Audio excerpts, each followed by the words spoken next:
Yo osala 20 ans na poto, osala 100 ans na poto. Tema yo orata opportunité monde la pe sarabato. Tema yo orata ko bonga na poto. Yango zomona pe ondenga yesika bon arole kanga pe. Donc bino bokantsaka so muta yesika arole côté. Bino nde bokansa bino côté erreur bosala yangwana. Mutumtana lupemba na ye. Mutumtaye ayeli maraebe logo luka. Mutumsutanga oya na poto ana vision.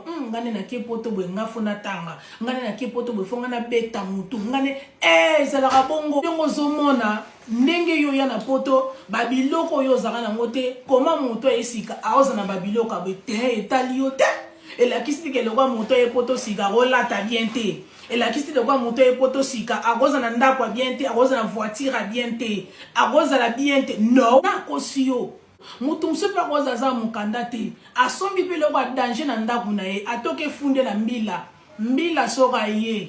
La kisi ke lokola nana mukanda te ke na agoza na lokwa bien te. No, nana batuko communauté na mtu ba yedenga.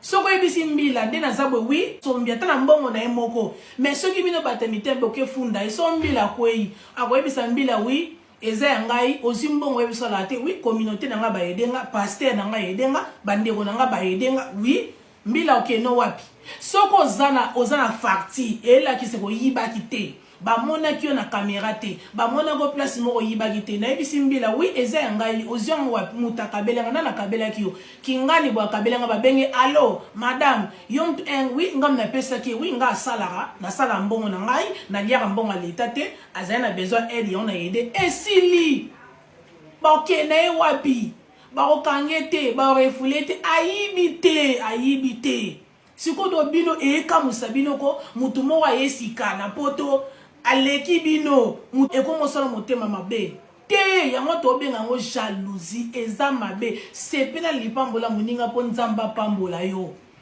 bino soki borataka yango bobebisaka bakombo na bino etali mutu te ye kutu moto esika ana chance ebele po parce que nano abebisi kombo na ete ana chance ebele ya robonga somba ndaku ana chance ebele ya somba voiture bien ana chance ebele ya zo crédit na poto ana chance ebele ya sama mebele na poto ana chance ebele ya okende classe côté ya lingi ana chance wana po parce que ya za fresh aza mutasika na poto na mboko ana ba opportunité bele ya kota ba porte bele po azana na problème ita bebisa kombo te siko eloko ezobangisa bino ke mutu wana soki aza mayela timba alobi ngalo wana na poto tika na profiter nazwa pe na ba opportunité ba bénéfice nyonso ezalaka na poto nakende classe na okende